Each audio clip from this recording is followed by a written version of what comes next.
Good morning, good morning, good morning, good morning. It is the Optimal You right here on HGG Radio, and this is the YouTube segment. And I have a guest with me today, so I'm inviting you to jump on over because I'll be inviting the guest on screen, on camera in a few minutes, and we're going to have a very interesting discussion. Now, we've been talking about Christmas since the month of November. And it's very important that we talk about Christmas because we want to ensure that we have some understanding and that we are on the right path. You know what I mean? So we're going to be having a discussion today, and I'm going to invite my guest up in a minute, and he's going to tell us who he is, his name, the name of his church, and if he's married, if he's single, if he has a quadruple children. You know what I mean? We're going to talk to our guest this morning. All right. Good morning, sir. Good morning. Good morning. And so, for the benefit of our viewers and listeners, can you please introduce yourself, who you are, if you have any children, the name of your church, etc., etc. I'm Everton Butler. I am the pastor of Good News Assemblies of God, located in Portmore, Jamaica. I'm married, one wife, Dan, two children, Sashana and Yosef. And I'm just so happy to be able to talk about Christmas, and hopefully at the center of that we will find Christ. Yes. Thank you, sir. Thank you. Now, I announce all the time it's my favorite time of the year. Okay? I'm not hiding to say it and I'm not blushed. It is my favorite time of the year because it brings that feeling. I can't explain it, but Christmas brings a vibe. Okay, Yeah. and I love it. No, we know with all of those strippings and trappings and all these things comes the matter of tradition. Now, there are things that we do within our family and churches and so on that sometimes, is questionable, but we want to also use these things to elevate Christ. We don't want to put him at the back burner to cause Christmas to become somewhat materialistic. So we want to have this discussion. And the first thing I want to bring in, Pastor Butler, is as you observe Christmas, and you're not a baby. We know dog your age is not puppy. Okay, neither is it is for me. So the question I'd want to ask is, having been around and seen Christmas as it is, do you think that it has evolved over time, and or has the elements remained the same in terms of the most significant thing about Christmas today? Do you think any changes have been made? Do you think it's all the same? Well, there are a lot of changes that have Hmm. occurred in terms of how we celebrate Christmas Yeah. and how we focus on that Christmas event within the culture. Quite a bit Hmm. has changed. So there is a constant evolution, and much of that evolution is taking us away from some time-honored traditions. Ah. Oh. Could you probably tell Yeah. us two of them that you think, or one that you think it has taken us away from? Well, I think as we move forward in time, it is fair to say that in the way we celebrate Christmas, Mm-hmm. the things that we hold dear and see as Christmas celebrations, Mm-hmm. as we go forward into the future, have had less and less to do with Christ Ah. and the worship of God, and Ah. more to do with us and how we want to feel and behave at this time of Hmm. year. We go around and we see persons doing Christmas decorations and Mhm. all these things. And we're still talking about tradition because decorating is one of the traditions of Christmas time. Um, People will use a nativity scene, right, at different sections of the decoration. Do you think it plays a role in shaping how Christians celebrate Christmas? Do you think it's impactful any at all? Well, here's my answer. If people are coming from a biblical grounding, an understanding of that night when Christ was born, with the stars lighting up in the sky and so on, then it could be that this is where this tradition came from, with the lights twinkling and twinkle, twinkle, little stars and so on Mm-hmm. and so forth. But while we focus on these things, there is a tendency to see them as standing alone. Mm. For example, Sister Denise, there was a time when people used to drive around to look at the houses. For example, in Portmore, where you have some really good artists in Yeah. Jamaican terminology, some bad artists, creative people who would do, there would be a manger setting on somebody's house top. And it Mm-hmm. is nice to see. And definitely, it would bring to our minds the idea about Christ and be the birth in the manger and so on. So Mm-hmm. sometimes you would see in the lights formed, and you would see, oh, that's definitely a donkey, Mm-hmm. and that there looks like a woman holding a baby. And I think that kind of of lighting and representation of Christmas from the biblical point of view with the light could do much to Mm. turn people's mind to Christ and the Yes. fact that this was his advent, this was his coming out or his coming in to Yeah. us season. But I fear that as we move forward, it's more about Bling who's more bling. extravagant, Mm-hmm. who's more skilled.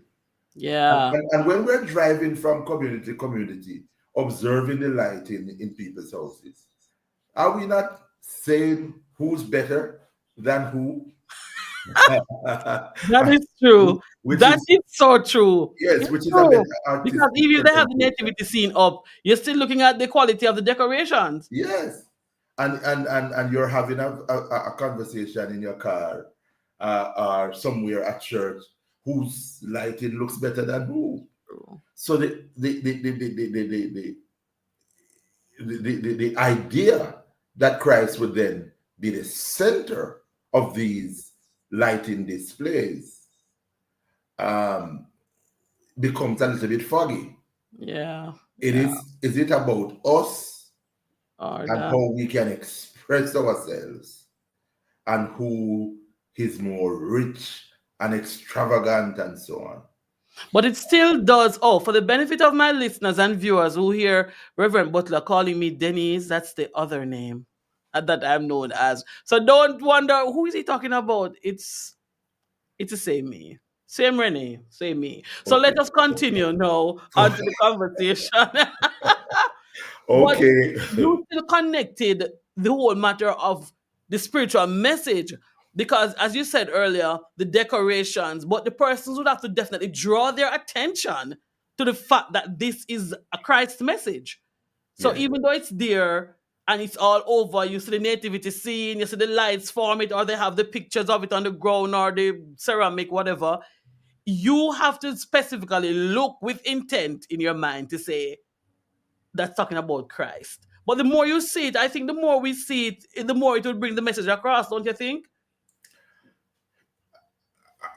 And here I'm 50-50. Yeah. Because let me tell you, some people will only see the bling in the thing. But it will still be, if the more, I'm saying, the more you see it, if you see it like out of 10, you see it 5 places, I think the impression would be great, don't you think? No, I'm agreeing, Mm-hmm. while at the same time, I'm not necessarily agreeing, without disagreeing, right? All right. So That's fair. then, so I'm saying that, yes, it does in a very vivid way, Mm-hmm. and it can be a very, very powerful reflection of the nativity scene and a reminder to people, Yeah. you know, this was God sending his only begotten son into the world. Mm-hmm. Remember, it was promised that he's coming again. Right. And maybe that could cause someone to reflect more deeply upon how they have lived their lives Mm-hmm. and what the moment means. Yes, that's true. However, as I said, for some people, Christmas is just a fun time. Yeah. It's just pretty lights, it's bling bling, it's gifts, it's food, it's party. Yeah, it's the nicest time of year for what?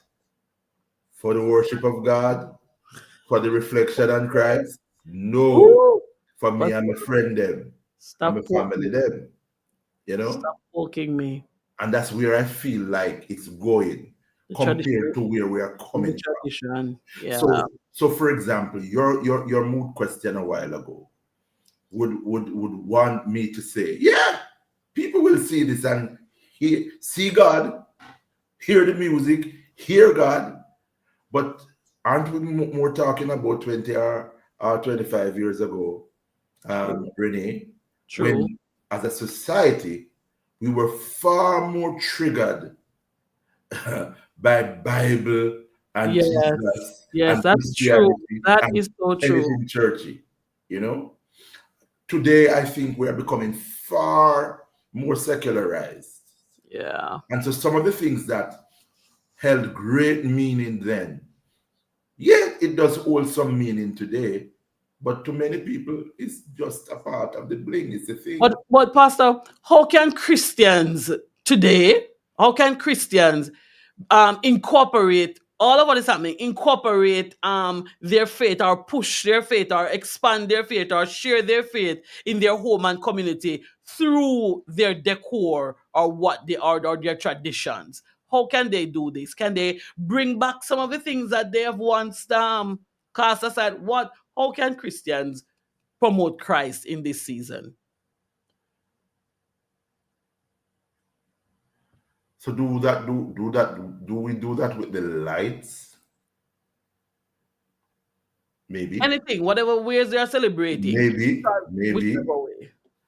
But I think that more importantly, at this time, it is for Christians to be the light. Mm, So I'm not against putting up of lights in the home. I right. do it too. Mm-hmm. You know, it's nice and pretty and blingy Yes, and cute man. and special. And you know, we borrow this from somebody's song, but it's true of us that Christmas is our favorite time of the year. It is mine. We just have a lot more time for each other and for Mm-hmm. these niceties that Yes. we don't find time for in our busy lives. But I would say this to us that while the lights in the window and on the rooftop are helpful, it is really being the light. For example, do we offer morsels to people at Christmas who we Mm, disregard all year? Do we invite people to our Christmas nativity scenes who we pass all year without regard? hmm. And by the way, while the lights are in the window, what are we doing in the house? How are we living with each other? So, for me, these are the central issues that really turn people to God. You know, it Mm, is us being the light, truly showing love for our neighbors. yeah. I mean, when Christmas comes, the neighbors that we can't live with, that we can't take because they're so difficult. Do we find ways of reconciling with them? Or do we expect that if we put up the lights and even words, we are the light of the world, that suddenly they are to believe it, you know? Yes. So I think the lights are fantastic, Denise. We need some lights in this dark world, eh? True. Even the physical lights Mm-hmm. are helpful. And you know, they say that people who live in those parts of the world where they are starved of sunshine, you know, 6 months of darkness, 6 months Tell me about it. of light, Mm-hmm. that they have the highest rates of depression in the world. By God, we need the lights. We need the lights, and we need for them to be bright and beautiful and Yeah. expressive and, you know, speak nativity. But at Yeah. the end of the day, I fear that what will be most effective is us being the light in the way we have lived. But with saying that, Pastor, with saying that, having my own experience in, like, for example, in Canada for the Christmas period, and I know that in Jamaica we would have our Christmas service that time. Not all places in Canada actually have Christmas morning service or Christmas service. They may have a Christmas Eve service, but they don't have a Christmas Day service. And the question before us is, do you think that the church service impacts the community and the different events that we have as a church? Does it preserve the spiritual focus of Christmas when you do that? Because, as I said, in the foreign lands that I've been to, and I've been to the US at Christmas as well, we don't really see the emphasis on the day, or in some cases, not even the day before. Do you think that when we do this, when we have the Christmas service or the production or whatever, does that preserve the focus of Christmas, So, even though we should be the light? so Does now, that preserve? so now you've got me agreeing with you wholeheartedly. I believe that those things matter. Mm, I remember back in the days living in Clarendon when we would go caroling early in the morning. It was always like 4:30 or some yes. hour like that with our candles, and who couldn't afford candle, a bucket torch. Ooh. By the way, sweet Renee, do you know bottle torches? Excuse me, sir. Are Dog you of Margate that is not puppy. generation? Dog Margate is not puppy. Let me just say that, so that you give you an answer. Forgive me. You are forgiven, sir. Right. So we would carry our bottle torches, you know. In those days, Renee, they didn't even have street lighting. Maybe a one street light down a Summerfield town. Mm, And you would go from house to house, veranda to veranda, you walk up. In those days, there weren't any big gates to keep you out the door, you yeah. know. And you would just stop by and you start to sing. And as you're feeling the beauty of the song, lights are coming on in the house, and you hear voices in the house begin to sing with you. Of course, you want to touch as many homes as you can. And sometimes you turn away, and a mother or a father, a child may say, "Can we have one more song?" You know? We did that. We did that a few times when I was a teenager and Yeah, living in Portmore, St. Catherine, Jamaica. We did it a few times in our community, and it was listen. People came to their gates, and we're talking about early in the morning because we did that before going to service. So yes, it's very early. So you sing and then you go to service, yes. and person And would then come and what would bring their light happen, home. Renee, is that some people would come to you, come behind you in the caroling. They would leave their homes, they're And not join from you the and go to church, church. and they follow you all the way to church. So I Mhm. believe that that was impactful. But can I Yes. tell you that since I've lived in St. Catherine, we have done caroling, you know, where people were annoyed. Hmm? Will you come to wake me up? Go on, go on. No, Yeah. I can't turn on the radio when I want to hear it. Wow. So much So, has changed. so communities are people, or people react in communities are different. I mean, the rural Mm, people are far more open and friendly and loving and far more Christianized, I think, in their way of thinking, their worldview. yes. And I would suggest too that as we have gone forward in time, Mm-hmm. people are less and less invited of some of the things that you and I as Christians value greatly. Hmm. People just want to be left alone and live their lives alone. And Yeah. so that is part of the evolution of our society. That Mm-hmm. is not as open and as friendly as and it's not as community oriented as it was, you know.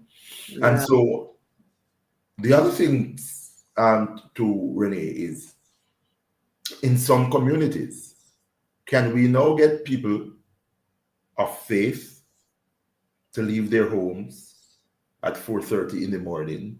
Some countries you can, some countries you can, but probably not in Jamaica land we love at the moment. Because some people will tell you, I don't want to be a victim of a drive-by shooting, Mm, right? Or early morning robbery coming out of my home to come and join this. The context of safe communities has changed. So we have far more communities where people feel insecure yes. and would not necessarily want to come out at 4:30 And that is what has would to join impact. Caroline. Yeah, that would what would be impact. But let me say, for those who are viewing and those who are listening, you are tuned into the Optimal You right here on the Higher Ground Gospel Radio, and I am your life coach and host, Renee, and we are talking today to Reverend Everton Butler of Good News Assembly in Portmore, St. Catherine, Jamaica, and we're talking about the matter of the Christmas traditions, how it impacts the Christians, does the two walk side by side or hand in hand if they can. And so we're moving on. So if you're listening and you're viewing, jump onto the YouTube, give me your opinion, give me your feedback, or you can respond in our WhatsApp chat at 825 343 4486. That's 825 343 4486. Pastor Butler, the Christians to strike the balance. And I want to read these questions now. How do Christians navigate the balance between cultural Christmas practices and the spiritual significance of the season? The balancing. How do we? Because some of us we love the bing bing and the excitement, but at the same time we know it's not about the bing. How do they balance? Well, that's a very important question, and I think that balance will make the huge difference. Yeah. So there are some things unique about about Christmas. Mm-hmm. If you want to get the Christians who have not been to church in the last 3 months into the building, let there be a Christmas Sunday. They Mm. are coming. Make sure, Renee, you have enough seats. They Since are COVID, I don't coming. know, because since COVID, a lot has changed. So I don't know. YouTube, It's still anywhere. one of the largest services for the entire year. Mm-hmm. So that is one way in which those Christians and Christian-minded people strike the balance. They spend more time together in worship with the people of God. Right. The church needs to also be conscious that people want to express themselves. They want fellowship. They want fun. That's what the world is doing. And I think that the church must also provide some outlets. As you said, those nativity plays and concerts and so on. We're talking about people like to eat good food that they Mm. don't get to eat Yes. all year long. Preach And, it. and I would suggest that socials Yeah. where Christians come together to fellowship Mm-hmm. would be important at this time. The encouragement from the pulpit and through other means of bringing families together, Mm-hmm. Christian friends together. Because if we don't, there is a market out there. I will pull them to that side. Yes. And so the balance is struck by us as a church, recognizing the needs of our people, seeing Mm-hmm. that we can, find activities that can meet those needs in a godly way. But But Pastor, in your home, I yes, know the church is important, but in my home, for example, I'm a Christian. I go to church and have all these, and it's working. But when I get home, my mother is gonna tell me, that we are going to have to put the mistletoe over the door, and anybody come, just for argument's sake. I'm just saying that one because that's the one that came to mind. But some kind of tradition that doesn't necessarily um promotes Christ. how can I balance that? She wants the light, she don't want a nativity. She's not a Christian and she don't want any nativity scene. 'Cause this is for the younger ones. What happens? Well, it's just that every parent has to lead their homes in the Mm, way that they are convicted of God and they feel that is right. yeah. But the home, I think, is that place, that incubator. Mm-hmm. And at Christmas, it should be an incubator of joy. Mm. And I can't tell anybody about the mistletoe or I can't tell anybody about lights in the window because I ain't going to pay the light bill for the guy with the whole pretty lights in the window because Right. when Christmas gone, the bill coming. We have an episode coming up for that, talk about how to deal with that. I would also ask people not to go overboard with Mhm, with the spending. mhm, Christmas is about what God gave, mhm. right? Not necessarily what we get. So we don't have to pressure the children. We don't have to. And we must demystify and expose Santa Claus Oh, for what he is. the He's man. not even Jamaican as far as I know. He's North American. And we must let Jamaican children know we don't have no Santa Claus to drop off anything by night. We don't even have no chimney for him to drop down anything. Mm-mm. And we don't need Rudolph with no red rose, red nose, and the sleigh and all of those things. So some of the things that we have that are mythical and untrue about Christmas, we just need to just cut to the chase and say, children, here it is. Mhm. Whatever you get, mom and dad going to have to buy it. And that's how you help them to balance. Yes. And when you grow up, whatever your children will get at Christmas, Be whether you. or not you put a sock on a tree or on a tree and we put something in it that you have asked, we have to buy it. And we Yeah. can't buy everything you need. We had an episode with that, where we talk about because this lady on the live, she said she made it clear to her children at an early age that whatever you get at Christmas, we are the ones who bought it, no Santa over here. And she said she's taught her children that Yes, over yes. the years. So those listeners who are on, you can have a listen to that clip last week Tuesday where we spoke to some ladies about the whole matter of Christmas. And in closing, sir, this is a double whammy But question. before we move on the family, Oh, sorry. Sister Back up. Denise, Yes, oh, Sister it's Renee, fine. It's fine. listen. Christmas morning breakfast. Oh, Can I say that in Jamaican? yes, yeah, of course. Breakfast. Hey. Huh? Mm. The ackee, the saltfish, Are the corn pork? the corn pork. Oh, my wife will burn that bonfire pan. Sister No, Denise. I've some I can't Sister call. Renee, that one of his Oh, sir, stay. I'll share some for you. But No but worries. yes, I'll come over for Yes, that. man, we I share some promise for you. you. So the ackee and the saltfish, Yes. right? Back in the days, the crane the meat right over the fireplace. Oh Lord, Me no know that that, one there. Mm-mm. that get down and crispy fried on Christmas. Ooh. Your fried dumpling, Yes, nice and soft. I've your mastered the art. roast I've breadfruit, mastered the art. I'll give you some of that too. and when last have you seen a steamy cup of chocolate tea? Not very long ago, because I my church is to sell the chocolate, so I buy it from Yes, time to time. What you but talking on about? Christmas morning in my home, it Yes. was chocolate tea. Mm. The Still in one that mind. you have Still to be in mind. careful about before you Lego yourself in it. Man, I go You myself. remember it had that little film, Yes. that milky film on top? It still burn me no matter how I try. It You still just burn me. I'm sorry. you're too hard, man. You have to take it easy. And then Christmas Sorry. dinner.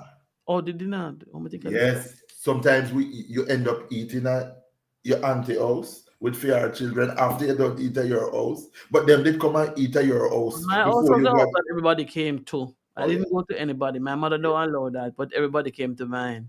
So that is something that we can do, and I believe We that. can maintain that as a tradition, and within that time we share Christ. And that's to my next question. in this time, how can Christians use Christmas to evangelize? And the double whammy part of it is, what can we take away from that? Before you respond to that, Sarah Panton says, yes, to have socials and such is very good, right? She says that on the YouTube chat. No, as I said, sir, how can we use it as a tool of evangelism? One, and two, what are lessons that we can take out of the Christmas season and beyond? Well, for us, we all went to Christmas morning service. We came home, we kind of participated in the meal, and my mother would preach a little gospel about Jesus Mhm. and would ask one of us to pray before we had dinner. And I think that it is important that before we get into the eating of the physical bread, Mhm. that we should feast even 5 or 10 minutes.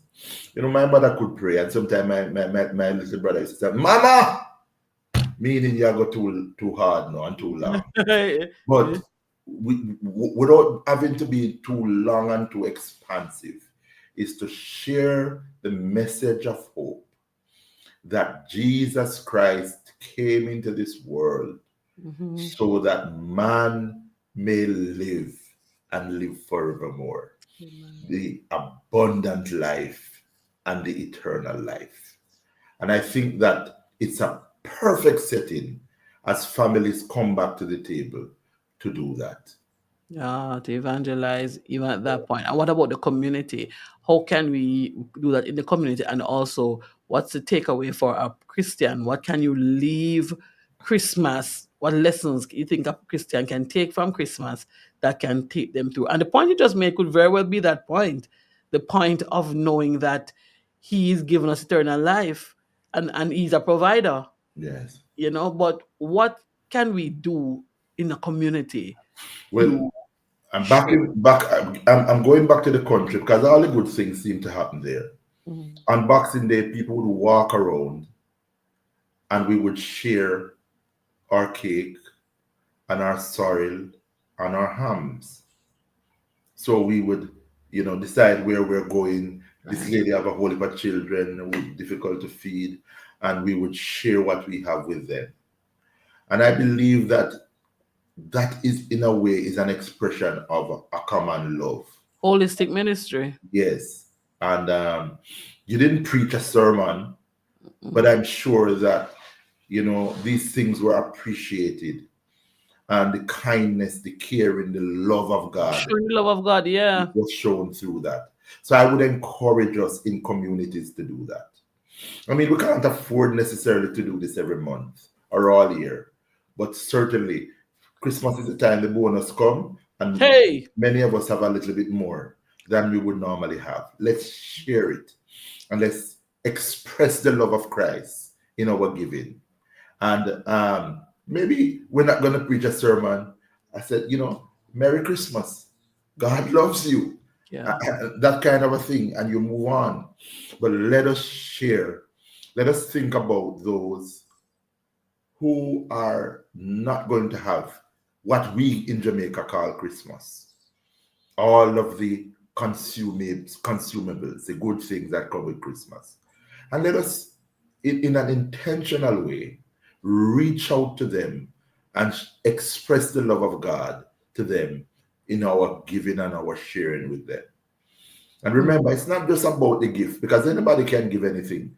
Philanthropists and worldly gives.